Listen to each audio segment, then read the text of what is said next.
ನಮಸ್ಕಾರ ಸ್ನೇಹಿತರೆ. ಚಿತ್ರರಂಗದಲ್ಲಿ ಕಿತಾಪತಿ ಮಾಡಲು ಕಿರಾತಕರು ಹೊಂಚು ಹಾಕಿ ಕಾದು ಕುಳಿತಿರ್ತಾರೆ. ಹಾಗಂತೆ ಹೀಗಂತೆ ಎಂದು ಕತ್ತಲಲ್ಲಿ ಗುಂಡು ಹಾರಿಸ್ತಾರೆ. ಸೋಷಿಯಲ್ ಮೀಡಿಯಾದಲ್ಲಿ ಇಲ್ಲ ಸಲ್ಲದ ಸುದ್ದಿಯನ್ನ ತೇಲಿ ಬಿಟ್ಟು ಅದೆಲ್ಲೋ ಕುಳಿತು ಮಜಾ ನೋಡ್ತಾರೆ. ಹೀಗೆ ಹರಿಬಿಡಲಾದ ಸುದ್ದಿಯಲ್ಲಿ ಸತ್ಯಾಂಶ ಇಲ್ಲ ಎನ್ನುವ ವಿಚಾರ ಗೊತ್ತಿದ್ರೂ ಕೂಡ ಚಿತ್ರರಂಗದಲ್ಲಿ ಕೆಲವರು ಪ್ರತಿಕ್ರಿಯೆಯನ್ನ ನೀಡಲು ಮುಂದಾಗುತ್ತಾರೆ. ಆಗ ಸುಳ್ಳು ಸುದ್ದಿ ಕೂಡ ಕೆಲವರ ಕಣ್ಣಿಗೆ ಸತ್ತಿದಂತೆ ಕಾಣಲು ಶುರುವಾಗುತ್ತೆ.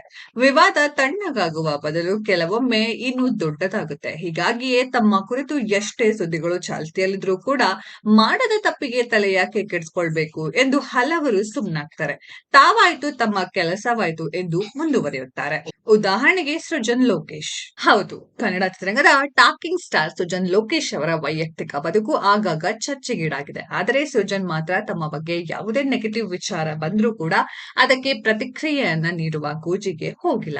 ಆ ಸುದ್ದಿಗಳ ಕಡೆ ಗಮನವನ್ನ ಕೂಡ ನೀಡಿಲ್ಲ. ಯಾಕೆ ಹೀಗೆ ಎನ್ನುವುದಕ್ಕೆ ಉತ್ತರವನ್ನ ನೀಡಿರುವ ಸೃಜನ್ ಲೋಕೇಶ್, ಗುರುತು ಪರಿಚಯ ಇಲ್ಲದವರು ಮಾತನಾಡಿದಾಗ ಅದಕ್ಕೆ ಯಾಕೆ ತಲೆ ಕೆಡಿಸಿಕೊಳ್ಬೇಕು ಎಂದು ಹೇಳಿದ್ದಾರೆ. ಸಂದರ್ಶನವೊಂದರಲ್ಲಿ ಮಾತನಾಡಿರುವ ಸೃಜನ್ ಲೋಕೇಶ್, ನನ್ನ ಬಗ್ಗೆ ವಿವಾದಗಳು ಬಂದಾಗ ನಾನು ಅದನ್ನು ಕಡೆಗಣಿಸುತ್ತೇನೆ. ಯಾಕೆಂದರೆ ನಾನೇನು ಮಾಡಿದಾಗ ನನ್ನ ಸ್ನೇಹಿತನಾಗಿ ಹೇಳಿದರೆ ಕೇಳಿಸಿಕೊಳ್ತೇನೆ.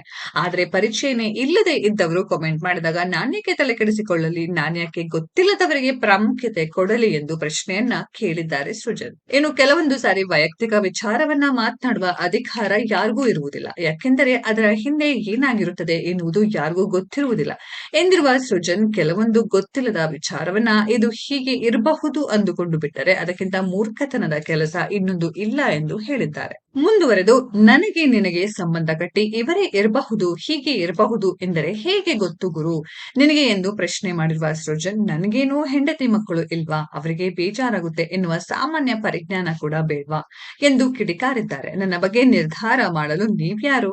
ನಿಮ್ಮ ಹತ್ತಿರ ಏನಾದ್ರೂ ಸಾಕ್ಷಿ ಇದೆಯಾ? ಇಲ್ಲ ಅಂದ ಮೇಲೆ ಹೇಗೆ ಒಂದು ಸಂಬಂಧನ ಹಾಳು ಮಾಡ್ತೀರಾ ಎಂದು ತಮ್ಮ ಅಸಮಾಧಾನ ಹೊರಹಾಕಿದ್ದಾರೆ. ಹೀಗಾಗಿಯೇ ನಾನು ಈ ತರಹದ ಸುದ್ದಿಗಳನ್ನೆಲ್ಲ ಇಗ್ನೋರ್ ಮಾಡುತ್ತೇನೆ ಎಂದು ಹೇಳಿದ್ದಾರೆ. ಸ್ನೇಹಿತರೆ, ಇದರ ಬಗ್ಗೆ ನಿಮ್ಮ ಅನಿಸಿಕೆಯನ್ನು ಕಾಮೆಂಟ್ ಬಾಕ್ಸ್ ಅಲ್ಲಿ ಕಾಮೆಂಟ್ ಮಾಡಿ. ಈ ವಿಡಿಯೋ ಇಷ್ಟ ಆಗಿದ್ರೆ ಲೈಕ್ ಮಾಡಿ, ಶೇರ್ ಮಾಡಿ, ಚಾನೆಲ್ ನ ಸಬ್ಸ್ಕ್ರೈಬ್ ಮಾಡಿ, ಪಕ್ಕದಲ್ಲಿ ಇರೋ ಬೆಲ್ ಐಕಾನ್ ನ ಹಿಟ್ ಮಾಡಿ. ಮುಂದಿನ ವಿಡಿಯೋದಲ್ಲಿ ಭೇಟಿಯಾಗೋಣ. ಧನ್ಯವಾದಗಳು.